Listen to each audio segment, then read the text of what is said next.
নমস্কার, জ্যোতিষ দর্পণে আপনাদের স্বাগত। আপনাদের সঙ্গে আমি সুতপা। জ্যোতিষ দর্পণের এই সময়ের অনুষ্ঠানে প্রতিনিয়ত আমরা যাকে সঙ্গে পেয়ে যাই তার কাছ থেকে সবসময় আপনারা পেয়ে থাকেন একটা সঠিক পরামর্শ। আর সেই সঠিক পরামর্শ একমাত্র তিনিই দিতে পারেন যার রয়েছে বহু বছরের জ্যোতিষ অভিজ্ঞতা, যার কাছে এসে বহু মানুষ উপকৃত হয়েছেন এবং জীবনের যে কোনো সমস্যাতেই তারা বারবার ছুটে আসেন একমাত্র তারই কাছে। এতক্ষণে নিশ্চয়ই আপনারা বুঝে গেছেন যে আমি কার কথা বলছি। তিনি হলেন জনপ্রিয় জ্যোতিষ তান্ত্রিক বাস্তুবিদ আচার্য বাসুদেব শাস্ত্রী, যিনি শত্রু দ্বারা ক্ষতি, বান কাটানো, বশীকরণ সহ যে কোনো গ্রহদোষ খণ্ডনে সিদ্ধহস্ত। গোপন শত্রুতা, পরকীয়া, পারিবারিক কলহ, বশীকরণ, সন্তানের সমস্যা, লটারি, ঋণ, গ্রহদোষ, মাঙ্গলিক, কালসর্প সহ সকল সমস্যার সেরা সমাধান একমাত্র আচার্য বাসুদেব শাস্ত্রী। আজকের লাইভ ফোনের অনুষ্ঠানে আমাদের সঙ্গে রয়েছেন আচার্য বাসুদেব শাস্ত্রী। দাদা, আপনাকে স্বাগত আমাদের অনুষ্ঠানে। নমস্কার। আর অবশ্যই লাইভ ফোনের অনুষ্ঠানে দাদাকে আমরা আমাদের সঙ্গে পেয়ে গেছি, তাই দর্শক বন্ধুরা আপনাদের জীবনের যে কোনো সমস্যা থাকলে আমাদেরকে ফোন করুন আমাদের টেলিভিশন স্ক্রিনে দেওয়া নাম্বারে 9339862374 এবং সঠিক ডেট অফ বার্থ, টাইম এবং প্লেস জানিয়ে আপনারা ফোন করতে পারেন এবং দাদার সঙ্গে সরাসরি ফোনে কথা বলতে পারেন। বিভিন্ন বিষয় নিয়ে আমরা আজ আলোচনা করব। সবার প্রথমে যে বিষয়টা নিয়ে আমরা আলোচনা করব সেটি হলো বাস্তুতে কোন জিনিস রাখা উচিত এবং কোন জিনিস রাখা উচিত নয়, কোনটা শুভ কোনটা অশুভ। যেহেতু আমাদের প্রত্যেকেরই কিন্তু একটা স্বপ্ন থাকে যে একটা সুন্দর ফ্ল্যাট বা সুন্দর বাড়ি করার, কিন্তু সেখানে গিয়ে আমরা কিন্তু বুঝে উঠতে পারি না যে কোন জায়গায় কোন জিনিস রাখবো, কারণ শুভ কোনটা অশুভ কোনটা আমরা ঠিকভাবে জানি না। তাই হয়তো যে জায়গায় যেটা রাখা উচিত নয় সেটা রাখার ফলে অনেক সময় দেখা যায় অনেক অশুভ প্রভাব তার ফলে পড়ে থাকে। তাই সেই বিষয়ে আজকে আমাদের আলোচনা। দাদা, কি বলবেন বাস্তুতে কোন কোন জিনিস প্রথমে জানতে যাবো শুভ ফল দেয়? বাস্তু হচ্ছে আমাদের জীবনের একটি গুরুত্বপূর্ণ অংশ বা অঙ্গ। তো বাস্তুতে অনেক সময় কি হয় যে আমরা শখে কোনো কোনো ছবি বা কোনো কোনো জিনিস কিনে আনি। তো কখন আমরা বাস্তুর জন্য শুভ জিনিস কিনে আনছি আর কখন আনছি না সেটা আমরা অনেকেই জানি না। তাই আগে আমাদের জানতে হবে যে আমরা যেখানে বসবাস করছি সেখানে কোন কোন জিনিসগুলো রাখা উচিত আর কোনগুলো উচিত নয়। এমনি তো আমি আগের অনুষ্ঠানেও বলেছি যে আমাদের বাস্তুর মধ্যে সবথেকে গুরুত্বপূর্ণ অংশ হচ্ছে ঈশান কোণ। তাই আমাদের যদি বাস্তুর যদি আকার বড় হয় তাহলে ঈশান কোণ যেটা থাকছে সেই ঈশান কোণে আমাদের মন্দির করা উচিত বা দেবদেবীর স্থান হওয়া উচিত। এবার সেটা যদি আমাদের ছোট হয়, এখন অনেকে ছোট ছোট ফ্ল্যাটে থাকেন, সেসব ক্ষেত্রেও ঈশান কোণটাকে আপনারা কাজে লাগাবার চেষ্টা করবেন। সেখানে দেবদেবীর ফটো রাখতে পারেন, সেখানে আপনারা ফাঁকা রাখবেন, দেবদেবীর ফটো না রাখলেও ফাঁকা রাখবেন, সেই জায়গাটা সবসময় পরিষ্কার পরিচ্ছন্ন রাখবেন। এবার আসি যে কোন কোন ছবি বা কোন কোন জিনিস আমরা বাস্তুতে ব্যবহার করলে সেগুলো আমাদের জন্য শুভ হবে। যে আমরা অনেক সময় দেখি যে অনেকের বাড়িতে 7টি সাদা ঘোড়া দেখা যায়। হ্যাঁ, 7খানা সাদা ঘোড়ার ছবি অনেক সময় দেখা যায়। এটা কিন্তু বাস্তুর জন্য খুব শুভ। অনেক সময় দেখা যায় যদি এই 7টি আপনি সাদা ঘোড়া রাখতে পারেন তাহলে কিন্তু বাস্তুতে আয় উন্নতি ঘটে এবং যিনি বাস্তুর প্রধান কর্তা তার কিন্তু ব্যবসা বাণিজ্য কর্ম ইত্যাদি ভালো যায়। এবার আসি যে অনেক সময় দেখা যায় যে বাস্তুতে কোনো কারণ ছাড়াই স্বামী স্ত্রীর মধ্যে বনিবনার অভাব হচ্ছে, সেক্ষেত্রে কিন্তু বা বিবাহযোগ্য কোনো মেয়ে বা ছেলে আছে তাদের সঠিক সময়ে বিবাহ হচ্ছে না, সেক্ষেত্রে কিন্তু আমরা যদি 2টি সাদা পায়রার ছবি বাস্তুতে ব্যবহার করি সেক্ষেত্রে কিন্তু তাদের যে স্বামী স্ত্রীর বনিবনার অভাব হচ্ছে সেটা কিন্তু মিটে যায় এবং অনেক সময় বিবাহযোগ্য যারা আছেন ছেলে বা মেয়ে তাদের কিন্তু বিবাহ হয়। এবার হচ্ছে যে অনেক সময় যেমন আমরা বলে থাকি যে বাস্তুতে যদি দোষ থাকে তাহলে আমাদের আপনার বাস্তুতে আমরা অনেকগুলো জিনিস ব্যবহার করতে বলি, যেমন বলি স্ফটিকের শ্রীযন্ত্রম ব্যবহার করতে। শ্রীযন্ত্রম হচ্ছে যে আপনার বাস্তুতে থাকলে আপনার বাস্তু দোষ খণ্ডন হয়। অনেকে বলে শ্রীযন্ত্রম কোন জায়গায় রাখবো? শ্রীযন্ত্রম যদি আপনার বাস্তুতে আপনি যে মন্দির রেখেছেন বা ঠাকুরঘর করেছেন সেখানেও রাখতে পারেন, আদারওয়াইজ আপনি উত্তর দিকে অথবা পূর্ব দিকে যে কোন জায়গায় আপনি রাখতে পারেন। অনেক সময় আমরা বলি পারদের শিবলিঙ্গ ব্যবহার করতে। যারা পড়াশোনা করছে না বা যারা পড়াশোনা করছে কিন্তু আশানুরূপ রেজাল্ট হচ্ছে না, সেই সমস্ত ছেলে মেয়েদের পড়াশোনার উন্নতির জন্য বা তাদের রেজাল্ট ভালো হওয়ার জন্য আমরা বলি যে আপনার স্ফটিকের পিরামিড পাওয়া যায়, সেই স্ফটিকের পিরামিড ব্যবহার করতে। এছাড়া আমরা মা তারার ছবি অথবা পঞ্চমুখী হনুমানজির ছবি বাস্তুর যেটা প্রধান দরজা, সেই দরজাতে যদি আমরা লাগিয়ে রাখতে পারি তাহলে কিন্তু অশুভ অনেক জিনিস আমাদের ঘরে প্রবেশ করতে পারে না।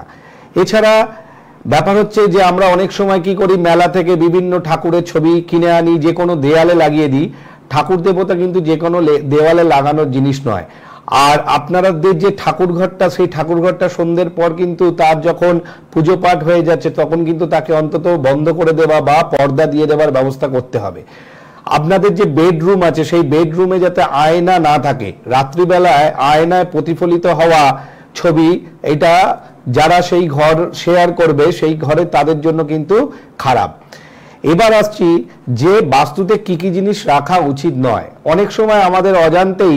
আচ্ছা দাদা, এখানে একটু আসছি, এই যে যেটা বললেন আয়নার কথা, ধরুন সবাই সাধারণত যে বেডরুম সেখানে ড্রেসিং টেবিলটা রেখে থাকে, তাতে সেটা কি যদি একান্ত দেখুন, প্রথমত তো রাখা উচিত নয়। যদি রাখতেই হয় তাহলে সেখানে পর্দা বা ঢাকনা সিস্টেম করতে হবে, রাত্রিবেলা সেটা ঢেকে দিতে হবে।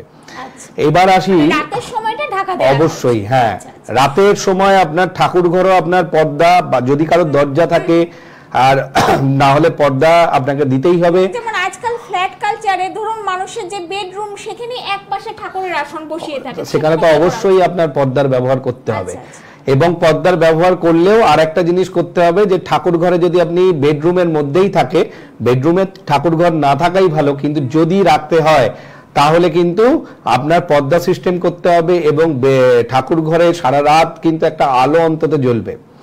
হ্যাঁ, সেটা ভেতরের দিকে আলোটা থাকবে কিন্তু, আর আপনার ঠাকুর ঘরটা পর্দা সিস্টেম করতে হবে। আয়নার ক্ষেত্রেও তাই। এবার আমাদের অজান্তেই অনেক জিনিস আমরা অনেক নেগেটিভিটি বাস্তুর মধ্যে নিয়ে আসি। এটা অনেক সময় দেখা যায় আগে যে বাড়িতে সে বাস করতো হয়তো কোনো সমস্যা কোনো প্রবলেম নেই, সে হঠাৎ করে হয় বাড়িটা চেঞ্জ করেছে বা নতুন বাড়ি গিয়ে করে সেখানে শিফট হয়েছে, সেখানে গিয়ে দেখা গেল নানান সমস্যা মানে ক্রিয়েট হচ্ছে। সেখানে একজন সাধারণ মানুষ কিভাবে বুঝতে পারবে যে বাস্তুর কারণেই সমস্যাগুলো হচ্ছে? সেটা তো আপনি তো প্রশ্নের মধ্যে উত্তর বলে দিলেন। হ্যাঁ, যদি দেখা যায় যে বাস্তু পরিবর্তনের সঙ্গে সঙ্গেই নানাবিধ সমস্যা জর্জরিত হচ্ছে তাহলে কিন্তু আপনাকে সহজেই আপনিই মনে করতে পারেন যে বাস্তুর জন্যই কিন্তু এই সমস্যা হয়েছে। এবার অবশ্যই সেটা সঠিক কিনা, আপনার মনে যেটা প্রশ্ন উঠেছে সেটা কতদূর সঠিক সেটা জানার জন্য অবশ্যই আপনাকে একজন বাস্তুবিদকে দিয়ে বাস্তুটা বিচার করতে হবে। আর সেকেন্ড কথা হচ্ছে এই যে বাস্তুতে কি কি জিনিস আমরা যে বললাম, অনেক সময় কি হয় যে আমরা ধরুন একটা ফ্ল্যাট কিনছি বা একটা বাড়ি কিনছি, যে কম পয়সার জন্য, যে একটু কম সস্তায় পাচ্ছি সেই জন্য হয়তো আমরা কিনে নিই, সেটা কিন্তু আমরা যাচাই করি না। অনেক সময় দেখা যায় যে জলাভূমি বুঝিয়ে দিয়ে সেখানে বাড়ি করা হয়েছে। অনেক সময় দেখা যায় যে কোনো এক সময় হয়তো সেই জায়গাটা কোনো মন্দির ছিল, অনেক সময় দেখা যায় যে সেই জায়গাটায় কোনো শ্মশান বা কবর ছিল। সেই সব ক্ষেত্রে কিন্তু তার উপর তৈরি করা বাস্তু কিন্তু যে সমস্ত মানুষজন ব্যবহার করবে তাদের কিন্তু একটা এফেক্ট আসবেই, এবং বাস্তুতে সবসময় একটা শারীরিক অসুস্থতা সহ আর্থিক অসুস্থতা, অশান্তি ইত্যাদি আসবে। এবার বাস্তুতে আমাদের অনেকেরই বাস্তুতে অনেক জিনিস থেকে থাকে যে জিনিসগুলো বাস্তুর জন্য নেগেটিভিটি নিয়ে আসে। সেগুলো কি দেখবেন, অনেক সময় অনেকের বাড়িতে গিয়ে দেখা যায় তার ঘরে চারটে ঘড়ি, দেয়াল ঘড়ি লাগানো আছে, কিন্তু কোনো একটা ঘড়ি তার বন্ধ। যদি আপনার বন্ধ ঘড়ি থাকে অবশ্যই সেই ঘড়িটা আপনি ব্যাটারি লাগিয়ে চালু করুন, নচেত সেই ঘড়িটা যদি আপনার পক্ষে যদি ব্যবহারযোগ্য না হয়ে থাকে তাহলে সেটাকে আপনি বাতিল করুন। এছাড়া অনেক সময় আমরা কম পয়সার জন্য কোনো পুরনো জিনিস কিনে আনি, পুরনো জিনিস কিন্তু বাস্তুর জন্য সবসময় শুভ নয়। অনেক সময় আমরা কাঠের জিনিস এবং লোহার জিনিস পুরনো কিনে আনি, এগুলো কিন্তু কাঠের এবং লোহার পুরনো জিনিস যদি বাস্তুতে কিনে এনে আমরা ব্যবহার করি সেই জিনিসগুলো কিন্তু বাস্তুর জন্য নেগেটিভিটি বহন করে আনে। এছাড়া আমাদের যে প্রতিদিনের যে ব্যবহারে, আবার অনেক সময় অনেকের পশু পাখি পোষার শখ থাকে। হ্যাঁ, সেই পশু পাখি পোষার শখ থাকলেও কোন পশুটা আমরা পুষবো এবং কোনটা পুষবো না, যেমন আমরা তো কমন অনেকেই পাখি। দর্শক বন্ধু রয়েছেন আমাদের সঙ্গে। হ্যাঁ নমস্কার। হ্যাঁ নমস্কার, কে বলছেন, কোথা থেকে বলছেন? আচ্ছা বলুন কার সম্পর্কে জানতে চাইছেন? নিজের সম্পর্কে। নিজের ডেট অফ বার্থ? 31 হ্যাঁ 31 7 7 2000 2000। আচ্ছা, জন্ম সময়? 10টা 35। আচ্ছা, রাত না সকাল? হ্যালো, রাত সকাল। আচ্ছা, জন্মস্থান? সকাল 10টা 35। জন্মস্থান? কলকাতা। আচ্ছা, বলুন কি জানতে চাইছেন? স্যার যদি একটু বলেন তাহলে খুব ভালো হয়। রাশি আর লগ্ন জানা আছে? শোনা যাচ্ছে ঠিকভাবে? হ্যাঁ হ্যাঁ জানা আছে। কি রাশি কি লগ্ন? কর্কট রাশি, হ্যাঁ, কন্যা লগ্ন। কর্কট রাশি কন্যা লগ্ন, ঠিক বলেছো। তোমার হচ্ছে কর্কট রাশি কন্যা লগ্ন পুষ্যা নক্ষত্র, ঠিক আছে। বর্তমানে কেতুর মহাদশা চলছে। কেতুর মহাদশা 2025 পর্যন্ত চলবে। তোমার কি নিয়ে প্রশ্ন? কেরিয়ার? হ্যাঁ আমি কেরিয়ার নিয়ে জানতে চাই। দেখো তোমার চার্টের 9, 10 এবং একাদশ ঘর অনেকগুলো গ্রহ কম্বিনেশন আছে, যেটা আমাদের জ্যোতিষ মতে খুবই ভালো। কিন্তু তোমার চার্টে পূর্ণ কালসর্প যোগ তৈরি হয়েছে, যেটা আমাদের জ্যোতিষ মতে খুবই খারাপ। এই পূর্ণ কালসর্প যোগ যতদিন না তুমি খণ্ডন করবে, ততদিন তুমি কিন্তু তোমার কেরিয়ার সহ কোনো জিনিসেই খুব ভালো সাকসেস পাবে না। তুমি এই জায়গাটা ঠিকঠাক করে নিলে তুমি তোমার জীবনে অনেক উঁচু জায়গায় যেতে পারবে। তোমার জীবনে যা অ্যাম্বিশন আছে সেটা ফুলফিল হবে, ঠিক আছে। আচ্ছা। আর কিছু জিজ্ঞাসা? না আর কোনো জিজ্ঞাসা নেই। হ্যাঁ। ব্যক্তিগত জীবন নিয়ে কিছু বলেন তাহলে ভালো হয়। দেখো ব্যক্তি যেটা হচ্ছে রাহু এবং মঙ্গল এক ঘরে আছে, অ্যাক্সিডেন্টাল ফাঁড়া আছে, সেই ব্যাপারে সাবধান থাকবে। তোমার চার্টে যেটা বললাম, যে আবার বলছি, তোমার চার্টে 9 এবং 10 এবং একাদশ ঘরে একাধিক গ্রহ আছে, বা সব গ্রহগুলোই বসে আছে, সেটা কিন্তু একটা বিশেষ যোগ। তাই তুমি শুধু কালসর্পের প্রতিকার করে নাও, এবং বর্তমানে কেতুর মহাদশা চলছে, যদি কেতু গ্রহেরও প্রতিকার করে নিতে পারো, তুমি কিন্তু খুব ভালো জায়গায় পৌঁছাতে পারবে। খুব ভালো চার্ট, ঠিক আছে। ঠিক আছে, একটু প্রতিকারের জন্য ঠিক একটু আছে, যোগাযোগ ঠিক করে আছে, নেবেন ঠিক আছে। চেম্বারে, ঠিক আছে। লাইভ ফোন ইন অনুষ্ঠানে তো আর প্রতিকার করাটা খুব রেয়ার সম্ভব চার্ট, নয়। এইরকম চার্ট খুব কম পাওয়া যায়। ধন্যবাদ, 9, 10 এবং একাদশে 8খানা গ্রহ আছে, এটা খুব ভালো। কিন্তু এই আপনার এক্ষেত্রে কালসর্প সৃষ্টি হয়েছে, এইটাই একটা মাইনাস পয়েন্ট। যোগাযোগ করে নেবেন পরবর্তী সময়। আমি একটু চেম্বার অ্যাড্রেসগুলো আপনাদেরকে জানিয়ে রাখছি। আপনারা আচার্য বাসুদেব শাস্ত্রীকে পেয়ে যাচ্ছেন কলকাতার হাতিবাগান স্টার থিয়েটারের ঠিক নিকট, এছাড়া তারাপীঠ, দীঘা, গুয়াহাটি এবং অন্যত্র। এই বুকিং নাম্বারে ফোন করে আসবেন 8820346218 এবং 9681087628। এই দুটো নাম্বারের মধ্যে যে কোনো একটি নাম্বারে ফোন করে আপনারা যোগাযোগ করে যে কোনো চেম্বারে আপনারা আসতে পারেন। আর আগামী 1 মার্চ রয়েছে শিবরাত্রি, তাই শিবরাত্রি উপলক্ষে তারাপীঠে কালসর্প ও মাঙ্গলিক দোষ খণ্ডন করা হবে। দাদা এই দুটো দোষ যাদের আছেন তাদের সেই দোষ খণ্ডনের ব্যবস্থা করেছেন আগামী 1 মার্চ শিবরাত্রির দিন। তাই এই ভালো দিনটিকে কাজে লাগান। যাদের এই দোষ রয়েছে তারা দেরি করবেন না, দাদার সঙ্গে যত তাড়াতাড়ি সম্ভব যোগাযোগ করে নেবেন। আমাদের সঙ্গে আরেকজন দর্শক বন্ধু রয়েছেন, নমস্কার। হ্যালো, হ্যাঁ বলুন, কে বলছেন, কোথা থেকে বলছেন? আমি কলকাতা থেকে বলছি, সুপ্রিয় দত্ত। আচ্ছা, কার সম্পর্কে জানতে চাইছেন? আমি আমার সম্বন্ধে জানতে চাই। Date of birth, date of birth, 1956 ডেটটা বলুন আগে, ডেট। 20 জানুয়ারি। 20 জানুয়ারি 56। জন্ম সময়? জন্ম সময় সকাল 9:45। আচ্ছা, সকাল 9:45। কোথায় জন্ম? কলকাতায়। আচ্ছা, কি প্রশ্ন আপনার? প্রশ্ন আপনাকে খোলাখুলি বলছি, মানে আমার হয়তো বয়সটা দেখে মনে করছে, মানে যেটা পার্সেন্টে যেটা মনে হয় আমাকে যখন 40 বছর কেউ গেলে তো 40 বছরই মেয়েটা দেবে। যাই হোক, আমার যে প্রশ্নটা আছে সেটা হচ্ছে, আমি একটা সিদ্ধান্ত নিয়েছি আমার একটা সম্পত্তি বিক্রি করা, সেটা করবো কিনা। ঠিক আচ্ছা, আছে, ঠিক আছে, ঠিক আছে। সঙ্গে থাকুন, দাদা বলে দিচ্ছেন। আপনার হচ্ছে মীন লগ্ন এবং মীন রাশি, থ্যাংক ইউ। হ্যাঁ, রেবতী নক্ষত্র। ওকে। বর্তমানে আপনার রাহুর মহাদশা চলছে, ঠিক আছে। রাহুর সঙ্গে কেতুর মহাদশা চলছে, যেটা চলবে এবছর 2/6/2022 পর্যন্ত, ঠিক আছে। তাই আপনি আপনার সম্পত্তিগত যে সিদ্ধান্ত নেবেন সেটা কিন্তু এই সময়ের পর, অর্থাৎ 2/6/2022 পর আপনি কিন্তু আপনার সম্পত্তি নির্দ্বিধায় বিক্রি করতে পারেন। ঠিক আছে, আপনি 1 2 3 আপনার চার্টে বুধাদিত্য যোগ আছে, আপনি খুব বুদ্ধিমান হবেন। ওকে ঠিক আছে, আর একটা বিষয় একটু সতর্ক থাকবেন, শনি মঙ্গল এক ঘরে আছে। শনি মঙ্গল এক ঘরে থাকলে কিন্তু আপনার পায়ে আঘাত লাগতে পারে বা রক্তপাত হতে পারে, এই ব্যাপারটা একটু সতর্ক থাকবেন। Okay thank you. ঠিক। আর একটু যদি বলেন কিছু। আর দেখুন, এই লাইভ ফোন ইন অনুষ্ঠানে আর ডিটেল বলা যায় না, পুরো বুঝেছেন? জীবনের বৃত্তান্ত তো বলা সম্ভব নয় এখানে, তার জন্য একটু চেম্বারে আসতে হবে, বিস্তারিত আলোচনা করতে হবে। আপনাকে ছোট্ট একটা প্রশ্ন করবো, হ্যাঁ হ্যাঁ হ্যাঁ হ্যাঁ কারণ আপনার প্রতি আমার একটা দুর্বলতা বলুন বা ভালোবাসা বলুন আছে। হ্যাঁ বলুন। ঠিক আছে, আপনার ক্যালকুলেশন বা যে প্রেডিকশন করেন খুব সুন্দর। হ্যাঁ এই জন্য বলছি আমার আমি ইউটিউবে দেখেছি যে মূল রাশি মূল লগ্ন হ্যাঁ ওই ফেব্রুয়ারি মাসের পর থেকে 12ই ফেব্রুয়ারির পর থেকে হ্যাঁ তাদের কাছে সমুদ্রের মতো পয়সা আসবে, টাকা হ্যাঁ পয়সা আসবে। হ্যাঁ তো আমি ভাবছি যে আমি যে সিদ্ধান্তটা নিয়েছি সেটা কি ওই কারণেই আমার মাথায় এসেছে? না, সেটা হতে পারে। আবার দেখুন, রাহুর দশা চলছে, তো রাহু হচ্ছে আমাদের হঠাৎ প্রাপ্তি দেয়। ঠিক আছে, তো সেক্ষেত্রে কিন্তু হতে পারে, কিন্তু আপনি ফেব্রুয়ারি মাসের পর আপনার গোচরে অবশ্যই মীন রাশির জন্য ভালো হলেও আপনার যেহেতু রাহুর সঙ্গে কেতুর দশা অন্তর্দশা চলছে, সেক্ষেত্রে আপনি কিন্তু বিক্রি করবেন না। আপনি যোগাযোগ করতে পারেন, যা করবেন আপনি জুন মাসের 2 তারিখের পর। ওকে ঠিক আছে, ওকে, তাহলে আপনার সঙ্গে একবার যোগাযোগ করবো।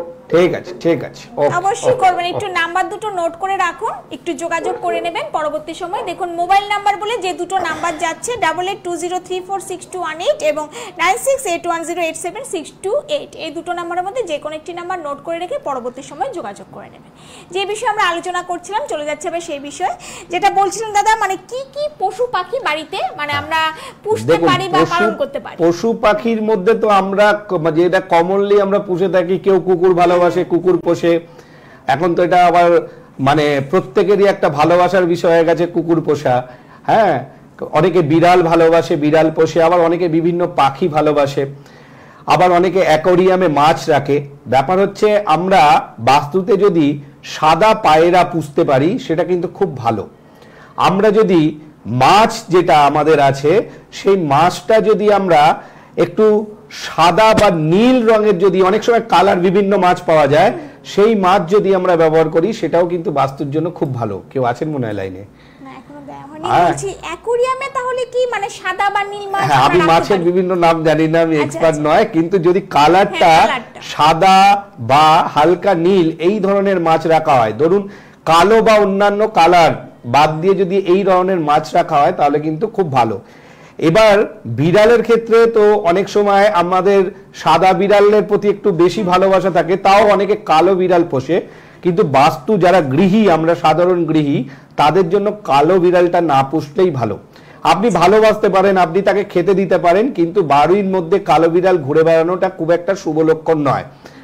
আর হচ্ছে কুকুরের ক্ষেত্রে ঠিক উল্টো, কুকুর আপনি যে কোনো রঙের পুষতে পারেন, আবার কালো রঙের কুকুর পুষলে কিন্তু সেটা কিন্তু বাস্তুর জন্য খুব ভালো। হ্যাঁ, যেহেতু এটা শনির নেগেটিভিটি আমাদের দূর করে, বুঝেছেন? একজন দর্শক বন্ধু রয়েছেন। হ্যাঁ, নমস্কার। হ্যালো। হ্যাঁ, নমস্কার। কে বলছেন, কোথা থেকে বলছেন? আমি জয়নারায়ণ ঘোষ বলছি, হ্যাঁ, কোন জায়গা থেকে? আমার থেকে। আচ্ছা, কার সম্পর্কে জানতে চাইছেন? আমার বিষয় হ্যাঁ, ডেট অফ বার্থটা বলুন। 10/11/1947। আচ্ছা, জন্ম সময়? রাত্রি 11:28। রাত্রি 11:28। আচ্ছা, কোথায় জন্মস্থান? জন্মস্থান হুগলি জেলার হুগলি। হুগলির কোথায়? হুগলি হচ্ছে আমার তো ষোলা গ্রামে। আচ্ছা ওকে ওকে, আচ্ছা আচ্ছা, ঠিক আছে। কি জানতে চাইছেন? আপনার হচ্ছেন মকর লগ্ন, না না না কন্যা রাশি, না, কন্যা রাশি কর্কট লগ্ন। কর্কট লগ্ন। টাইম ঠিক বলুন। 11:28 কি বললেন, সকাল না রাত্রি? রাত্রি রাত্রি। ঠিক ঠিক আছে, আমি 11:28 সকাল নিয়েছিলাম। না না না ঠিক আছে ঠিক আছে, কর্কট লগ্ন ঠিক বলেছেন আপনি। কর্কট লগ্ন এবং কন্যা রাশি। হ্যাঁ চিত্রা নক্ষত্র, ঠিক আছে? বর্তমানে আপনার কেতুর দশা অন্তর্দশা চলছে, এই সময় কিন্তু আপনার শারীরিক বিষয়ে একটু সমস্যা দেখা দেবে, আচ্ছা দাঁতের সমস্যা দেখা দেবে, ঠিক আছে? আপনার হাঁটা চলা করতে একটু অসুবিধা হবে, মানে পায়ে পায়ে আঘাত লাগতে পারে, সেই বিষয়ে একটু সতর্ক থাকবেন। আর চিকিৎসা ক্ষেত্রে ছোটখাটো দেখবেন অসুখ বিসুখ লেগেই আছে, মানে পুরো নিজেকে ফিট পাচ্ছেন না। আমার তো মানে আমি রেগুলার করি। মানে রেগুলার ওষুধ খেতে হয়, তাই তো? হ্যাঁ, আর ব্যাপার হচ্ছে ওষুধ খাওয়ার ক্ষেত্রে এবং ডাক্তার দেখানোর ক্ষেত্রে একটু সতর্ক থাকবেন। এই কারণে বর্তমানে আপনার কেতুর দশা চলছে, কেতুর দশার সময় আমাদের ভুল চিকিৎসার একটা সমস্যা দেখা দেয়, ঠিক আছে?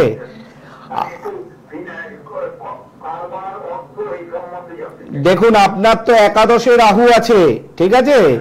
একাদশে রাহু থাকলে তাদের হঠাৎ হঠাৎ অর্থপ্রাপ্তি ঘটে থাকে, কিন্তু ব্যাপার হচ্ছে যেহেতু বর্তমানে কেতুর দশা অন্তর্দশা চলছে, সেক্ষেত্রে ব্যবসাটা আপনি যেভাবে চাইছেন সেইভাবে চলছে না। কিছু রানিং ব্যবসা ছিল, আমাকে ছেলের সঙ্গে মতবিরোধ হতে আমাকে বাড়িতে করে যেতে হয়েছে। তাহলে এখন ব্যবসা কি ছেলে করছে? হ্যাঁ, ছেলে করছে। হ্যাঁ, তাহলে আপনি কি করছেন? বসে আছেন? হ্যাঁ, বসে আছে। হ্যাঁ, তাহলে বসে থাকলে আপনার হবে কি করে? এমনি আপনার যে রানিং ব্যবসা সেটা আপনি খুব ভালো চালাচ্ছিলেন, কিন্তু বর্তমানে একটু আপনার যে ব্যবসাটা আপনি ছেলেকে দিয়েছেন সেটা একটু সমস্যার মধ্যে দিয়ে যাবে।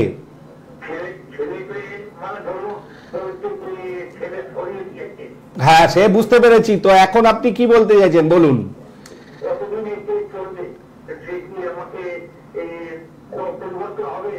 না, আপনাকে দেখুন, যেহেতু আপনার কেতুর দশা অন্তর্দশা চলছে, তো কেতু হচ্ছে একটি রহস্যময় গ্রহ। এক্ষেত্রে আপনার কেতুর দশা অন্তর্দশা যতক্ষণ না শেষ হবে ততদিন আপনাকে পুরনো পজিশনে আপনি ফিরে যাবেন না।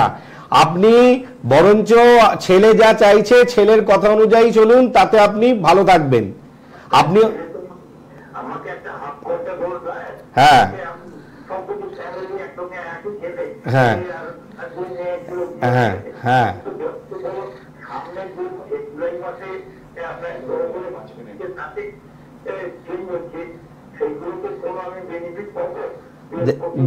দেখুন, চেঞ্জ হচ্ছে, খানিকটা বেনিফিট পাবেন, কিন্তু ব্যাপার হচ্ছে কেতুর দশা চলছে, তো কেতুর দশায় আপনার একটু প্রবলেম থাকবেই, সম্পূর্ণ বেনিফিট আপনি পাবেন না, বুঝেছেন? দেখুন, ওইটা হচ্ছে গোচর। আমি গোচর নিয়ে কোনো এক সময় আলোচনা করব। গোচরের ক্ষেত্রে যে চেঞ্জেস গুলো হয় সেগুলো কিন্তু আমাদের প্রত্যেকের জীবনে একই রকম রেজাল্ট দেয় না। আমরা আমাদের জীবনে সবসময় রেজাল্ট পাই আমাদের বর্তমান যে দশা এবং আমার চার্টে সেই গ্রহটা কোথায় বসে আছে তার উপর, বুঝতে পেরেছেন? ঠিক আছে, আপনি আবার পরে পারলে আমার সঙ্গে যোগাযোগ করুন, লাইভ অনুষ্ঠান তো, আবার অন্যরা সুযোগ পাবেন। ঠিক আছে, একটু অনুষ্ঠানের পরে যোগাযোগ করে নিতে পারেন, বা রাত্রি 11টার সময় আপনি যোগাযোগ করে নিতে পারেন। ধন্যবাদ ফোন করার জন্য। ধন্যবাদ ফোন করার জন্য, আপনি পরবর্তী সময় যোগাযোগ করে নেবেন। আচ্ছা দাদা, যেহেতু অনুষ্ঠানের শেষের দিকে আমরা আছি, যেটা আপনি বলছিলেন পশু পাখির বিষয়ে, যেটা বলছিলেন বাস্তু, হ্যাঁ ওই তো বললাম যে এই চারটে জিনিস তো আমরা ইন জেনারেলি পুষেই থাকি। আবার অনেক জিনিস আরো অনেকে, যেমন ধরুন খরগোশ পুষে থাকে, অনেকে সাদা ইঁদুর পুষে থাকে। খরগোশটা বাস্তুর জন্য শুভ, গিনিপিগ বা সাদা ইঁদুরটা কিন্তু বাস্তুর জন্য খুব একটা শুভ নয়। তাই আমরা এবার ব্যাপার হচ্ছে, এটা আমি কিন্তু যা বলছি এটা গ্রস বলছি। আমার জন্য যেটা পোষা শুভ আপনার জন্য সেটা অশুভ হতে পারে, আবার আপনার জন্য যেটা শুভ সেটা আমার জন্য অশুভ হতে পারে। তাই রাশিগতও দিক আছে যে বাড়ির যে গৃহকর্তা তার জন্য কোন পশুটা বা কোন পাখিটা শুভ। আবার ব্যাপার আছে, যদি আপনার চার্টে কেতু খুব খারাপ থাকে বা কেতুর দশা অন্তর্দশা চলে, তখন কিন্তু বিড়াল বা কুকুর আপনি পুষলে আপনার কিন্তু ক্ষতি হতে পারে। কি ধরনের ক্ষতি হতে পারে? আপনি তাকে হয়তো খুব ভালোবাসেন, কিন্তু তাকে যখন খাওয়াতে গেলেন সে আপনার হাতে কামড়ে দিতে পারে। হ্যাঁ, মানে উপকার করতে গিয়ে অপকার, এরকম ঘটনাও কিন্তু দেখবেন যে বলে আমার ঘরে একদম 2 মাস বয়স থেকে ছিল, কিন্তু এখন আর সে আমাকে হঠাৎ করে কামড়ে দিল, আমাকে নিজের মায়ের মতো ভালোবাসে। তো ব্যাপার হচ্ছে এরকম কিন্তু ঘটতেই পারে, সেটা দশা অন্তর্দশার উপর একদমই ঘটে। অবশ্যই আজকে আপনারা খুব সুন্দর বিষয় নিশ্চয়ই জানতে পারলেন। দাদা যেটা বললেন যে বাস্তুতে কোন পশু পাখি পোষা উচিত, এখন দেখুন, এখন ইন জেনারেলি গ্রাম ছাড়া মানুষ ছাগল বা গরু পোষে না, হ্যাঁ, বা ঘোড়া হাতি এগুলো তো আর পোষার, তাই এই নিয়ে আলোচনা করলাম না। এমনি ইন জেনারেলি শহর বা গ্রামেও এখন কুকুর পোষা, বিড়াল পোষা এগুলো হয়েছে, তাই এগুলোই আমাদের একটু জেনে নিয়ে যদি পোষা যায় তাহলে কিন্তু অবশ্যই সেটা ঠিক। একদম একদম একদম। আমরা অনুষ্ঠানের শেষে আছি, একটু চেম্বার অ্যাড্রেসগুলো আপনাদেরকে জানিয়ে রাখছি। আপনারা আচার্য বাসুদেব শাস্ত্রীকে পেয়ে যাচ্ছেন কলকাতার হাতিবাগান স্টার থিয়েটারের ঠিক নিকট, তারাপীঠে পাচ্ছেন, দীঘা পাচ্ছেন, গুয়াহাটি এবং অন্যত্র পেয়ে যাচ্ছেন। এই বুকিং নাম্বারে ফোন করে আসবেন 8820346218 এবং 9681087628। এই দুটো নাম্বারের মধ্যে যে কোনো একটি নাম্বারে ফোন করে আপনারা যে চেম্বারে আসতে চাইছেন আগে থেকে ফোন করে যোগাযোগ করে নেবেন। আর যারা এই সময়ের অনুষ্ঠান আজকে মিস করলেন বা ফোনে পেলেন না, তারা অবশ্যই চোখ রাখবেন প্রতিদিন রাত 11টায়। প্রতিদিন রাত 11টায় আপনারা দাদার সঙ্গে সরাসরি কথা বলতে পারবেন। যে কোনো বিষয় বা কোনো গুরুতর বিষয়ে যদি আপনারা অনেকদিন ধরে ভুগছেন অবশ্যই ফোন করে নেবেন। আর আগামী শিবরাত্রি উপলক্ষে, আগামী 1 মার্চ শিবরাত্রি, তাই সেই উপলক্ষে তারাপীঠে দাদা আয়োজন করছেন কালসর্প এবং মাঙ্গলিক দোষ খণ্ডনের ব্যবস্থা। তাই যাদের বহুদিন ধরে কালসর্প দোষ রয়েছে, মাঙ্গলিক দোষ রয়েছে, কি করবেন বুঝতে পারছেন না, কোথায় যাবেন বুঝতে পারছেন না, তারা একবার অবশ্যই তাদের সঙ্গে যোগাযোগ করে নেন। বুকিং নাম্বারে ফোন করে আগে থেকে বুকিং করে নেবেন, কারণ যেহেতু বেশি দিন আর বাকি নেই এবং খুব বেশি সংখ্যক মানুষকে মানে এই দোষ খণ্ডন করা সম্ভব নয়, যেহেতু লিমিটেড রয়েছে, তাই আপনারা একটু আগে থেকে ফোন করে যোগাযোগ করে চলে আসবেন। আজ এখানেই শেষ করবো। দাদা আপনাকে অনেক ধন্যবাদ আমাদের অনুষ্ঠানে আসার জন্য। সবাই খুব ভালো থাকবেন। নমস্কার।